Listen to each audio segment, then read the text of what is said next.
नमस्कार, स्वागत है आप सभी का सुजस सारांश की इस क्लास में। यहाँ हम पढ़ते हैं राजस्थान का करंट अफेयर्स और आधार होता है हमारा राजस्थान सरकार की सुजस पत्रिका। शुरुआत करते हैं हेडलाइंस के साथ। सबसे पहले न्यूज आप देख पा रहे हैं, प्रदेश के गाँवों में युवा खेती की ओर लौटे। तो सरकार के कुछ ऐसे प्रयास हैं जिनसे जो पढ़े लिखे युवा हैं वो भी खेतीबाड़ी में अपना इंटरेस्ट पैदा कर सकें। साथ ही कुछ दिन पहले जैसे आपने पढ़ा था कि छात्राओं को कृषि शिक्षा के लिए प्रोत्साहन एक योजना भी चलाई जा रही है ताकि जो युवा वर्ग है, छात्रा हैं या छात्र हैं, वो सभी कृषि की ओर लौटें। यहाँ अगली न्यूज है, बच्चों के विकास के लिए अभूतपूर्व काम हुआ। यहाँ मुख्य सचिव जो राजस्थान की उषा शर्मा आप देख पा रहे हैं, उन्होंने यूनिसेफ की जो भारत में और राजस्थान में यूनिसेफ की जो रिप्रेजेंटेटिव हैं उनके साथ एक मीटिंग की और पता किया कि यूनिसेफ के सहयोग से जो कार्यक्रम चल रहे हैं उनमें क्या क्या प्रगति हुई है। इधर है, बाल श्रम पर प्रभावी रोकथाम के लिए सरकार ने एक उच्च अधिकार प्राप्त समिति बनाई। तो ये उच्च अधिकार प्राप्त समिति क्या है, कैसा इसकी संरचना होगी, गठन में कौन कौन लोग होंगे, इस चीज़ को आज हम देखेंगे। आगे अगली न्यूज है, जिला कलेक्टर ने अस्पताल में घायलों की कुशल क्षेम पूछी। कहाँ? तो जोधपुर में जो गैस दुर्घटना हुई थी। और मुख्यमंत्री अनुप्रति योजना के बारे में यहाँ दिया गया है, इस योजना को वापस आज डिटेल में देखेंगे। इधर है, समर्थन मूल्य पर खरीद किसकी, दलहन और तिलहन की पंजीयन सीमा 10% बढ़ाई और 41,271 किसानों को इसका लाभ मिलेगा। अलवर के उमरेन में नारी चौपाल, ये सक्षम अलवर अभियान के तहत किया जा रहा है। सक्षम अलवर अभियान हम पहले पढ़ चुके हैं। यहाँ वरिष्ठ नागरिक तीर्थ यात्रा योजना, इसके तहत अब एक 7वीं ट्रेन रवाना हुई है। तो इस योजना को पहले हमने कई बार पढ़ा है, आज इसको एक बार वापस रिवाइज करेंगे। अगले पेज पर है, जोधपुर इंटरनेशनल एक्सपो जो कि 20 मार्च से अब शुरू होगा। इसकी तिथियां एक दो बार शायद पहले परिवर्तित हुई हैं, क्योंकि कुछ दिन पहले जब हमने राजस्थान करंट अफेयर्स वाली क्लास में पढ़ा था तब इसकी तिथि क्या थी कि 11 से 13 मार्च 2023 में इसका आयोजन होगा। अभी इसकी तिथि आई है 20 मार्च 2023, 20 से 23 मार्च। तो फाइनल इसकी तिथि क्या रहेगी आगे एक बार कंफर्म करेंगे, क्योंकि आने वाले साल में यानी कि मार्च 2023 में इसका आयोजन होगा तो कई बार तिथियां बार बार चेंज हो सकती हैं। यहाँ है पालनहार योजना से संबंधित जानकारी, जिसमें अनाथ एवं विभिन्न श्रेणियों के बच्चों को उनकी आयु के अनुसार 2500 रुपये तक यानी कि अधिकतम 2500 रुपये तक प्रतिमाह की आर्थिक सहायता। अब देखते हैं हमारा इंडेक्स, यानी कि कौन कौन सी न्यूज हैं जिनको हम डिटेल में पढ़ने वाले हैं। तो 3 मुख्य न्यूज हैं। सबसे पहली है, बाल श्रम पर प्रभावी रोकथाम के लिए एक उच्च अधिकार प्राप्त समिति, तो इसको आज हम पहली बार पढ़ रहे हैं। दूसरी है, मुख्यमंत्री अनुप्रति कोचिंग योजना, इसको पहले पढ़ चुके हैं। और वरिष्ठ नागरिक तीर्थ यात्रा योजना, इसको भी पहले पढ़ चुके हैं, तो इन दोनों को रिवाइज करेंगे। सबसे पहले, बाल श्रम पर प्रभावी रोकथाम के लिए उच्च अधिकार प्राप्त समिति। तो नाम में ही उद्देश्य समझ में आ रहा है आपके, किस चीज़ के लिए बनाई जाएगी समिति, तो बाल श्रम पर रोकथाम के लिए। और जो समिति बनाई जाएगी उसका संगठन यानी उसकी संरचना क्या होगी, इसको एक बार देखेंगे। संदर्भ क्या है इस न्यूज़ को पढ़ने का कारण, कि प्रदेश में बाल श्रम एवं बच्चों के व्यापार या दुर्व्यापार पर प्रभावी रोकथाम के लिए राज्य सरकार ने एक उच्च अधिकार प्राप्त समिति के गठन और उसके संरचना के प्रारूप के प्रस्ताव को मंजूरी प्रदान कर दी गई है। अब इसकी संरचना क्या होगी, यानी कि कौन कौन इसमें सदस्य होंगे, अध्यक्ष होंगे। तो अध्यक्ष होंगे इसके बाल अधिकारिता मंत्री, सह अध्यक्ष यानी अध्यक्ष के साथ साथ काम करेंगे जो सह अध्यक्ष कौन कौन होंगे, तो श्रम एवं नियोजन मंत्री, साथ ही जनजातीय क्षेत्रीय विकास मंत्री, ये दोनों इसके सह अध्यक्ष या को प्रेसिडेंट होंगे। अन्य सदस्य कौन कौन होंगे, तो राजस्थान राज्य बाल अधिकार संरक्षण आयोग के जो अध्यक्ष होंगे वो इसके सदस्य होंगे।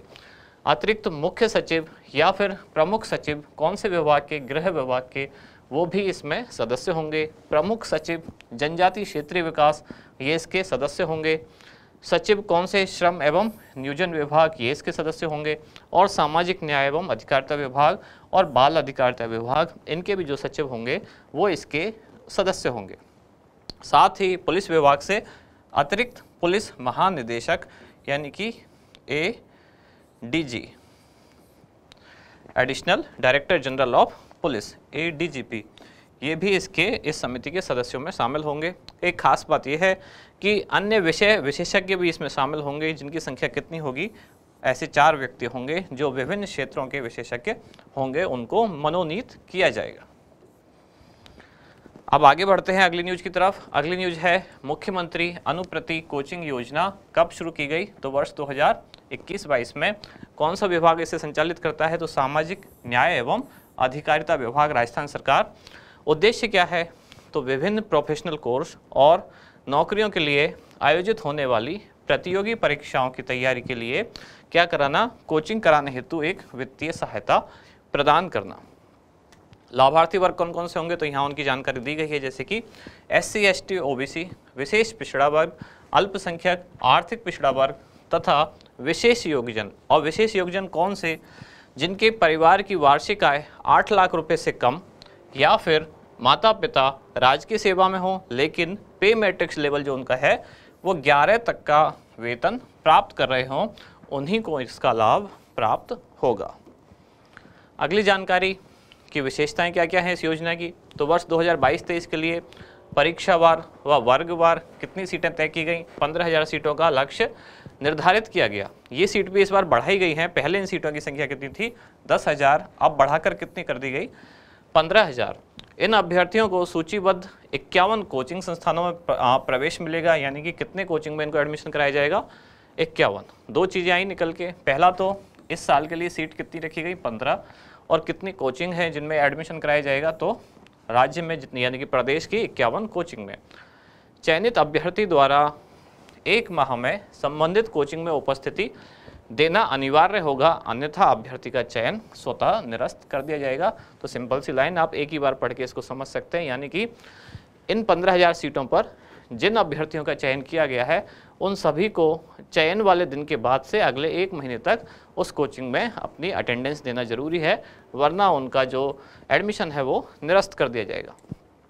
अगली योजना है वरिष्ठ नागरिक तीर्थ यात्रा योजना। इसको पहले हम पढ़ चुके हैं कई बार, लेकिन अब 7वीं ट्रेन रवाना हुई है और बहुत सारी जानकारियाँ मतलब आज थी भी नहीं सुजस वाली बुलेटिन में, तो इसलिए एक बार आज हम वापस इसको रिवाइज कर रहे हैं। संबंधित विभाग कौन सा है? ये है देवस्थान विभाग। राजस्थान सरकार का देवस्थान विभाग इस योजना का संचालन करता है। आपको थोड़ा ध्यान रखना है, क्योंकि वरिष्ठ नागरिक नाम से ऐसा ना समझें आप कि ये सामाजिक न्याय एवं अधिकारिता विभाग की योजना है। ये देवस्थान विभाग की योजना है, ना ही ये पर्यटन विभाग की योजना है, ना ही ये सामाजिक न्याय एवं अधिकारिता विभाग की योजना है। ये है देवस्थान विभाग। योजना कब प्रारंभ हुई? तो पहले योजना शुरू की गई थी 2013 में, तब इसमें केवल रेल यात्रा शामिल थी, लेकिन वर्ष 2016 से रेल एवं हवाई यात्रा दोनों को शामिल कर लिया गया। कितनी अनुदान राशि? तो जितना भी यात्रा में खर्च होगा उसका पूरा व्यय कौन उठाएगा? राज्य सरकार। और राज्य सरकार का कौन सा विभाग? यहाँ जो विभाग लिखा हुआ है ये कौन सा विभाग है? देवस्थान।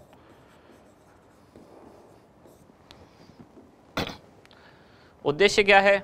वरिष्ठ नागरिकों को उनके जीवन काल में एक बार, यानी एक वरिष्ठ नागरिक इस योजना का एक ही बार लाभ उठा सकता है देश या देश के बाहर विभिन्न निर्दिष्ट तीर्थ स्थानों पर। ये निर्दिष्ट तीर्थ स्थान कौन कौन से हैं, कितने हैं, वो भी आगे बताया गया है। उनमें से किसी एक की ही यात्रा सुलभ कराने का प्रावधान है, जिसकी सुविधाएं सरकार इनको प्रदान करेगी।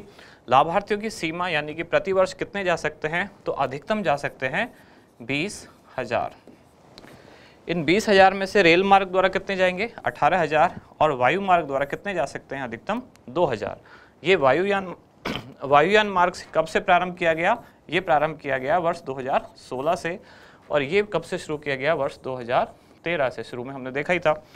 पात्रता क्या है? तो व्यक्ति यानी कि वरिष्ठ नागरिक राजस्थान का मूल निवासी होना अनिवार्य, आयु 60 वर्ष से अधिक होनी ही चाहिए, तभी वरिष्ठ नागरिक कहा जाएगा। आयकर दाता ना हो, आवेदक द्वारा पूर्व में इस योजना का लाभ ना उठाया गया हो, जैसा कि कहा गया है जीवन काल में एक बार। जीवन साथी या सहायक को साथ ले जाने की अनुमति है।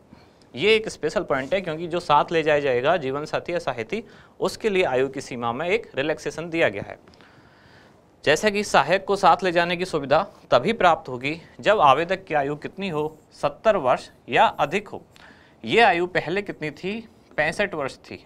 सहायक को ले जाने के लिए आवेदक की आयु, सहायक की आयु नहीं, जो सहायक को ले जाने वाला है यानी कि जिसने आवेदन किया है, जो वरिष्ठ नागरिक है, सहायक को ले जाने की अनुमति तब मिलेगी जब आवेदक की आयु 70 वर्ष हो। पहले कितनी थी ये?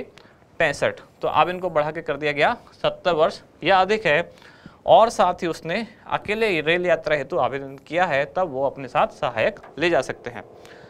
आवेदक के जीवन साथी की आयु 60 वर्ष से कम होने पर भी आवेदक के साथ यात्रा कर सकेगा या कर सकेगी।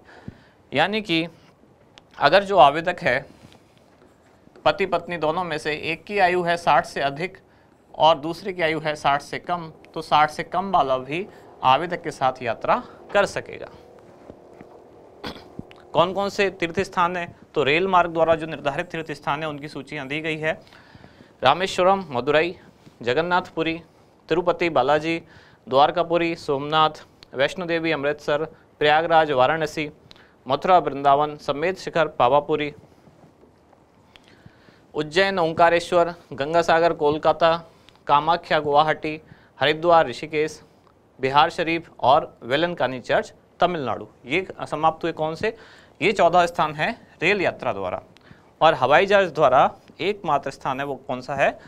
पशुपतिनाथ मंदिर। कहाँ है? नेपाल के काठमांडू में।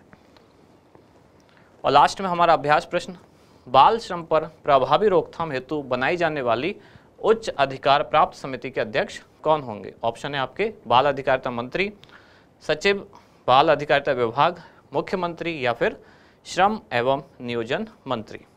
तो क्या होगा इसका सही उत्तर वो आप बताएं कमेंट्स में। अब मिलते हैं कल अगली न्यूज़ के साथ अगली क्लास में। धन्यवाद।